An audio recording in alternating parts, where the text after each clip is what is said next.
Hypocrisy की भी सीमा होती है। Babri was a 16-year-old boy जिसको बाबर अफगानिस्तान के काबुल के मार्केट से खरीद के लाया था। Babur had a physical relationship with this boy called Babri, जो इब्राहिम लोदी का against first battle of Panipat में मारा गया था, और उसकी याद में इस मस्जिद का नाम जब तामील हुई थी तो बाबरी मस्जिद रखा गया था। Hi guys, this is Manu Mishra. So today we discuss about the Place of Worship Act 1991. Reason being क्योंकि अभी एक पर्सन ने पिटिशन फाइल करी सुप्रीम कोर्ट में और बोला कि इसको अनकॉन्स्टिट्यूशनल डिक्लेयर कर दो। रीजन बीइंग क्योंकि बहुत सारे इन्वेडर्स आए थे, मुस्लिम इन्वेडर्स थे, फिर उसके बाद ब्रिटिशर्स आए और हमारे रिलीजियस मॉन्यूमेंट्स को उन्होंने तोड़कर वहां पर अपने रिलीजियस मॉन्यूमेंट्स बना दिया। The place of worship act 1991 says कि उन्होंने एक लाइन डिमार्केट करके रखी हुई है 15 अगस्त 1947 कि 15 अगस्त 1947 को इंडिया में जितने भी रिलीजियस मॉन्यूमेंट्स है वो वैसे के वैसे ही रहेंगे। पहले 15 अगस्त के पहले जो हुआ कोई मतलब नहीं है उसका। But there are certain exceptions. There are two exceptions basically. The first exception is Babri Masjid and Ram Janmabhoomi disputed land, and the second exception is the religious monuments or the monuments which are listed under the Ancient Monuments and Archaeological Sites and Remains Act 1958.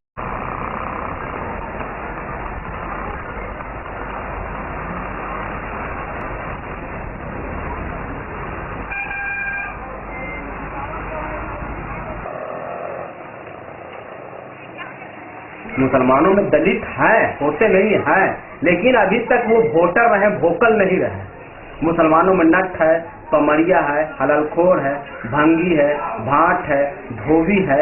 उसी तरह जो उधर भी जातियां हैं, इधर भी जातियां लगभग 1 दर्जन की जातियां हैं। मेरा नाम मोहम्मद कलाम आजाद है जी। हम भी बक्को बिरादरी से हैं। इस्लाम धर्म मानने वाले जात होते हैं। पक्कों की काम कोई रिक्शा चला रहा है, कोई ठेला चला रहा है। स्टील की बर्तन होती है, ला करके इसको हम लोग बना उना करके फिर रोड पर जाकर हम लोग इसको बिक्री करते हैं। तो बाकी जो बिरादरी है, जो सैयद है, पठान है, शेख, ये लोग क्या बक्कों के जो काम को या बक्कों की बिरादरी को नीचे समझते हैं? एकदम नीचे समझते हैं। शेख सैयद जो लोग हैं बड़े खानदान के हैं, बड़े पोस्ट पर हैं, तो अभी तक अपने घर को बैठने भी नहीं देते हैं साथ में। छूत मानते हैं, दिन मानते हैं। ये तो घर घर का है, जिससे पूछेगा आप बता सकते हैं, हम क्या कर सकते हैं। मतलब जात पात है? हाँ, जात पात अभी है। जात पात एक ही जगह नहीं है कि मस्जिद जहाँ पर हम लोग अल्लाह की इबादत करने जाते हैं वहाँ पर कोई जात पात नहीं है। वहाँ पर इसलिए बना लिया गया है कि हम भी मुसलमान, आप भी मुसलमान हैं, एक साथ पढ़िए और एक साथ और कोई कर्म नहीं कर सकते हैं आप। वहाँ से निकलने के बाद आप जात पात वहाँ ये सब भूल जाइए। वहाँ से निकलिए, सीढ़ी से उतरिए और शुरू हो जाएगा। वहाँ पर 5 मिनट या 10 मिनट अल्लाह का डर उसको लगता है कि मुसलमान सब एक इस्लाम के मानने वाले हैं। और उस मस्जिद के अंदर से बाहर निकलिए, इस्लाम चला गया इधर और वो क्या बोलता है, शोषण आ जाता है आगे में। यानी कि जो इस्लाम का पैगाम था, मसावात का, बराबरी का, वो समाज में अभी तक यहाँ अपना नहीं पाए हैं। डॉक्टर इकबाल को लगा था, जिनका सारे जहाँ से था हिंदुस्तान हमारा लिखा हुआ है, उनका एक शेर है कि यूं तो सैयद भी हो, मिर्जा भी हो, अफगान भी हो, तुम सभी कुछ हो, बताओ तो मुसलमान भी हो।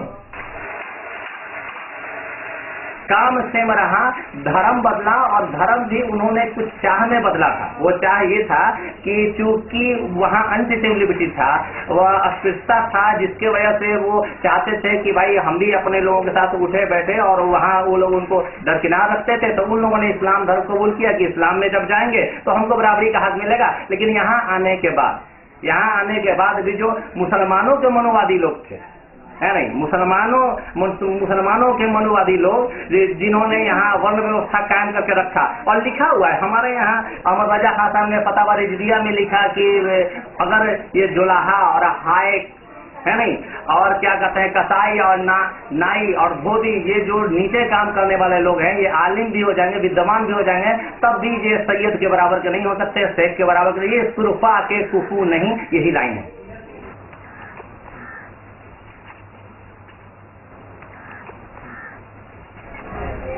ऐसा है, कब्रिस्तान भी अलग है और दलित मुसलमानों का मस्जिद भी अलग है।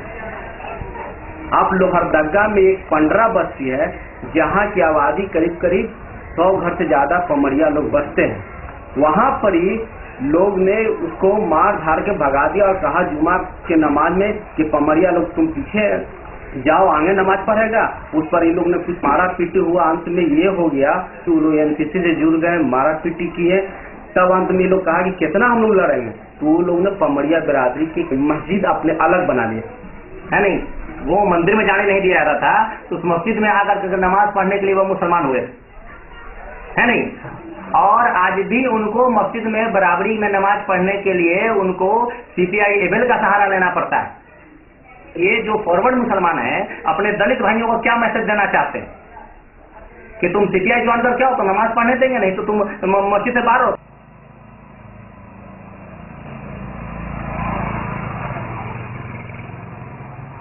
मुसलमानों के लाख से छुआछूत है, ये है मुसलमानों में। हमारे गांव में खुद कब्रिस्तान अलग है, हमारे पमरिया कब्रिस्तान अलग है, मंसूरी कब्रिस्तान अलग है, सैयदों कब्रिस्तान अलग है, दुनिया कब्रिस्तान अलग है, और लोग कहते हैं अनटचेबल नहीं है।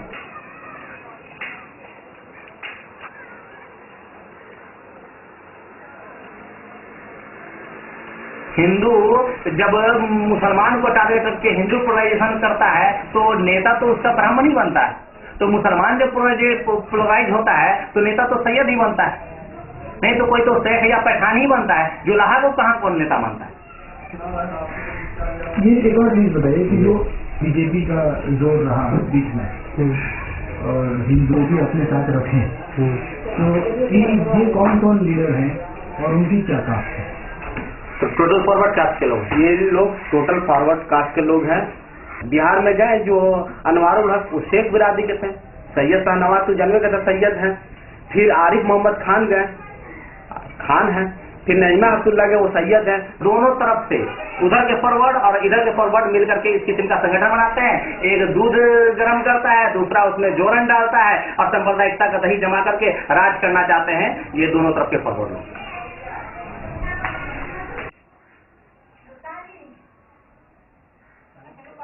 तो ये तो मामला है। हमारा पसमानदा मुसलमान कभी ना कॉमनल था, ना कॉमनल है, और ना हमारे यहाँ की ऐसी ट्रेनिंग है। तो ये जात पात हमारे उलमाओं का दिन है, हमारी दिन नहीं। हम तो डॉक्टर नूर हसन आजाद है, मुमताज आलम साहब है। बाद में पता चला कि हम तो पमरिया हैं। वो असल में ये है कि मुसलमानों का जो 85% आबादी है वो हिंदू दलित से कन्वर्ट हुआ है।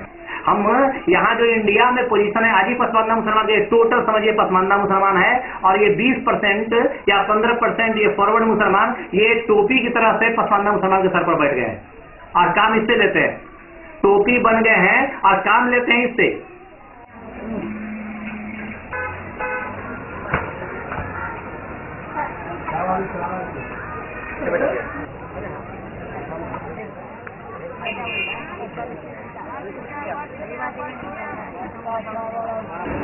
This Varna, as far as I can see in the present day, I think it is even today very relevant.